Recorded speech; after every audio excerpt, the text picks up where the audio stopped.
Halo, assalamualaikum. Di video kali ini kita akan membahas tentang saham. Namun sebelum kita membahas ke saham lebih jauh, saya akan menunjukkan produk-produk yang saya pakai sehari-hari, yang mana produk-produk ini merupakan produk dari perusahaan-perusahaan yang sebenarnya sahamnya bisa kita miliki di pasar modal. Contoh pertama, Popmi. Ini salah satu makanan kesukaan saya. Popmi ini merupakan produk dari PT Indofood CBP Sukses Makmur Tbk. Tbk ini tanda kalau perusahaan tersebut bisa kita miliki sahamnya.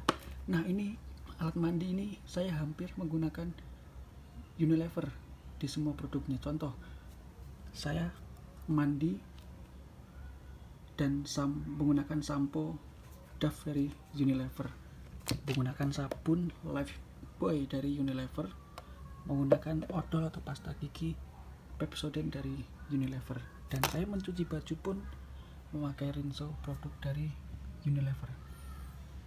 Ini ada Solasi ini juga merupakan produk dari, kalau tidak salah namanya perusahaan, kodenya EKAD di Bursa Efek Indonesia. Dan ini tas ketika saya membeli HP tahun lalu, saya membeli HP iPhone ini di iBox. iBox merupakan salah satu merchant dari PT Era Jaya Swasembada yang berkode ERAA. Kemudian HP saya sendiri ini menggunakan kartu atau SIM card dari Telkomsel, dan Telkomsel merupakan salah satu merchant dari Telkom Indonesia atau kodenya TLKM. Sedangkan HP saya yang satunya itu menggunakan SIM card Indosat. Indosat itu kodenya ISAT kalau di Bursa Efek Indonesia.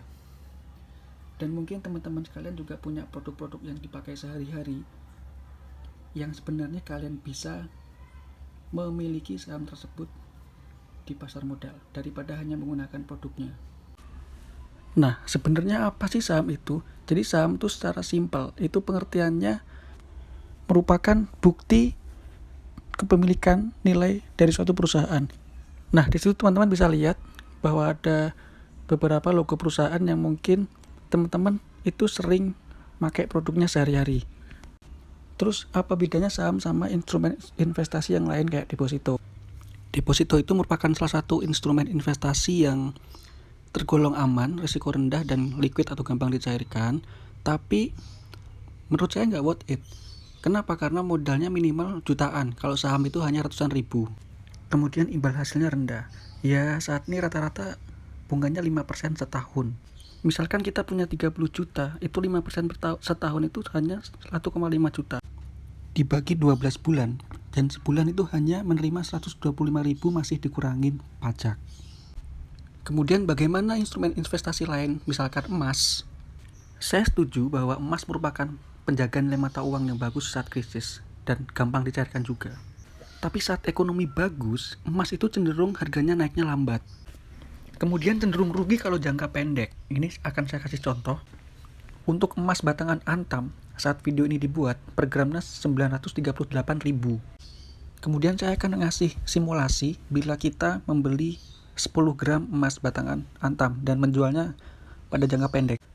Harga emas batangan Antam 10 gram saat ini di butik Antam Jakarta adalah 8.875.000, belum termasuk pajak.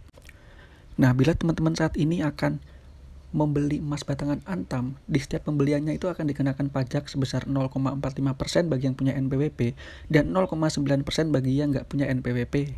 8.875.000 dikali 0,45% itu sekitar 39.900 rupiah. Jadi butuh uang 9 jutaan untuk teman-teman bisa beli 10 gram emas batangan Antam termasuk pajak. Nah, bila teman-teman akan menjual kembali atau ingin menjual kembali emas tersebut dalam waktu dekat, maka ini adalah simulasi harga yang akan kalian dapatkan. Membeli di harga 9 jutaan, sedangkan harga buybacknya hanya 8.350.000-an, maka teman-teman sudah minus 650.000 bila dijual dalam waktu dekat. Terlebih lagi, bila nilai emas yang teman-teman jual itu lebih dari 10 juta, maka akan dikenakan pajak sebesar 1,5% bagi yang punya NPWP dan 3% bagi yang nggak punya NPWP. Sedangkan kalau saham, ini adalah contoh grafik saham Linknet Tbk hari kemarin itu masih di harga Rp2.010. Dan bila teman-teman kemarin beli, sekarang nilainya sudah naik menjadi Rp2.110. Dan teman-teman bila ingin menjual sekarang pun bisa.